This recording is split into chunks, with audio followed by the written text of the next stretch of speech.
Monica, isasagawa na nga sa susunod na linggo o sa January 30 yung investigasyon kaugnay doon sa napabalita nga na umano'y bayaran kapalit nitong pirma para sa People's Initiative. At pangungunahan yan, Monica, ni Senator Amy Marcos bilang... Magandang balita.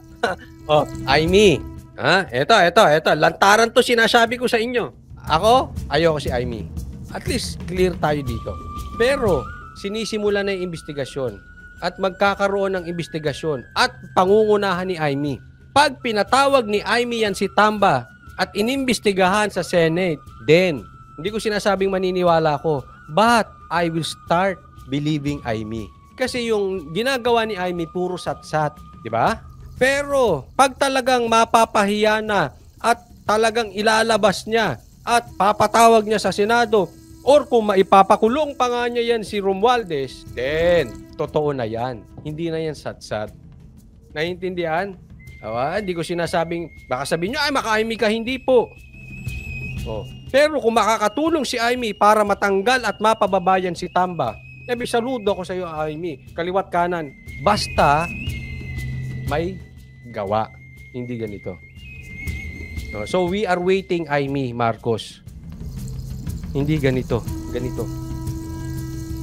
You walk the talk. RC21, maraming salamat. Inulit pa. Thank you.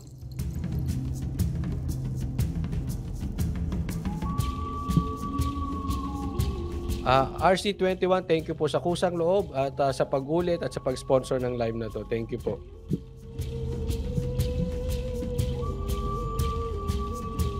Ang chairperson ng Senate Committee on Electoral Reforms and People's Participation.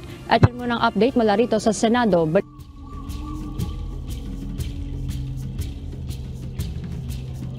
Nakakatulog pa kaya si Tamba sa dami ng galit na galit sa kanya?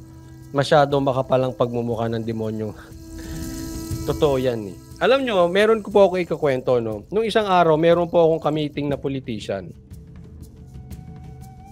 Nakaupo siya, ha? Politician siya. Lagi ako ini-invite nung magkape. Walang bodyguard. Nagkakape mag-isa.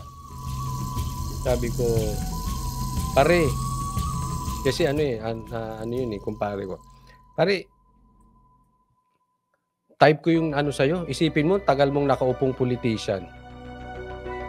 Pero, maluwag yung buhay niya. Sana yung ano lang, simpleng buhay, masaya na yun. Kapi-kapi lang. No? Nakakapaglakad mag-isa. Nakakapag-kape mag-isa.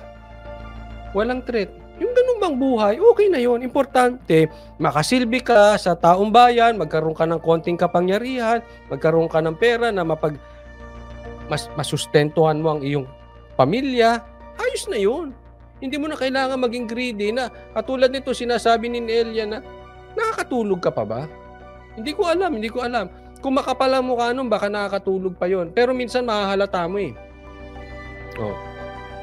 Ang taong tumataba, kulang sa tulog.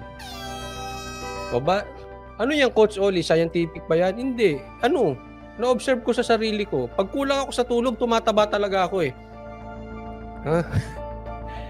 Pero di ba ganun? Hindi na natin kailangan. Huwag tayong masyadong huwag tayong masyadong sakim sa pera, sakim sa kapangyarihan na hindi na tayo makapagtulog-tulog. Susi Daila, sabi, I hope it's not only words, Coach Oli. Yan nga. Dyan natin masusubukan si Amy Marcos na hindi salita. Pag talagang naimbestigahan yan, pinatawag sa Senado at ipinakulong yan si Tamba, pasok na natin sa bangayan. Sigurado ako Duterte na yan, hindi na Marcos yan si Amy. May ebidensya na eh. Tandaan po natin, ang dakdak ay hindi ebidensya. Pero pag nilakad na yan ni Amy, ebidensya yun. Lorena Ombelino, buong gabi ko po pinapanood ng replay ninyo mga banateros. Love PRRD. Maraming salamat po again sa mga thank you sa mga nanonood ng replay kay Coach Oli. Mario Meres, Sir Oli, blood is thicker than water. Propaganda ni Senator Amy Marcos dahil re-electionist siya. okay lang. Tama, I agree. Ang politiko pa rin. Ha? May sariling agenda yan. Pero, ngunit, datapwat, kung papakinabangan natin yung kanyang kaplastikan, let's just call it kaplastikan. Dahil re-election sabi nga ni Mario Meres.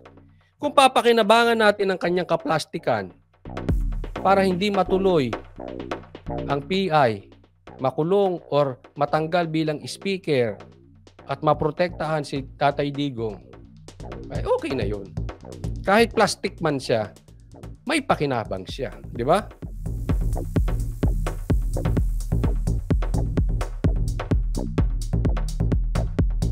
Garski, yung higaan niya puro pera kaya nakakatulog naman.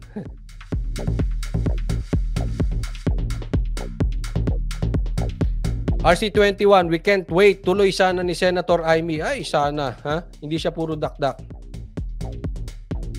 Sabi ni Big Tima 147, look at these bashers. Ha? Look at the bashers, look at the trolls. Sabi niya, si Kibs kaya nakakatulog pa rape kaso suportahan nyo. Kita mo.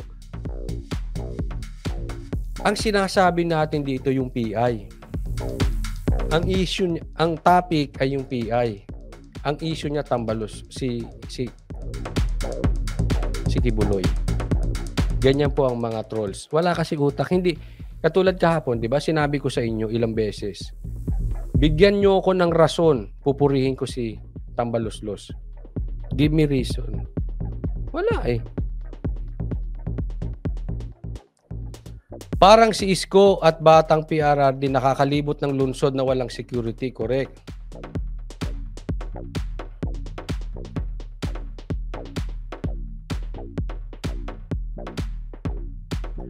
Anita Go, Tambaloslos and second-born Sandro Marcos may have the cards to topple Bongbong Marcos.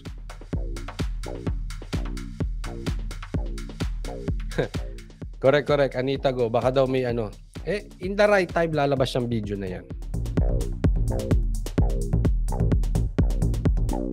Kaya po tumatalak si Amy ngayon kasi tatakbo si Amy. Hindi po ako maka-Amy baka ma-misinterpret nyo Sabi ko lang, ang Banateros Brothers, pag may magandang sinasabi, okay. Diba?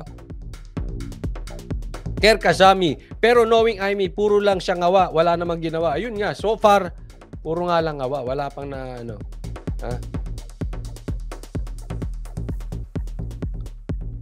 Sabi ni Alexander, ang hirap na magtiwala kay Amy. Unless maging sincere siya. Di ba? Bakit? Hindi ba kayo matutuwa kung mapababa niya, papag-resign niya si Tamba bilang speaker? Kahit ayaw natin si Amy, palakpakan natin. Karaoke Boyer 2, wala sa hulog ang mga trolls dito. Kaya nga Sabi dito ni RC21, talagang walang mga jutak, mga bashers mo, Idol Coach Oli, pero nakakatuwa. Tuloy mo lang, Coach Oli, ang pagbati sa kanila ng mapahiya. Wala naman sila. Sabi ko nga sa kanila, pupurihin ko yung idol nila na si Tamba. Ipakita nyo lang, sabihin nyo rito. Siguro nakapag-research na kayo, nahirapan kayo, no? Ano ang magandang ginawa ni Tamba? Ngayon mismo, pupurihin ko siya.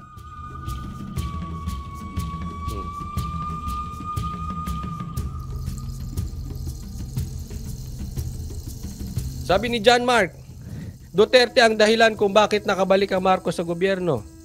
Hindi po Duterte lang, si Sara. Hindi naman nanalo si Marcos kung wala si Sara Pero kaming mga DDS, nakatingin po kami kay Tatay Digong.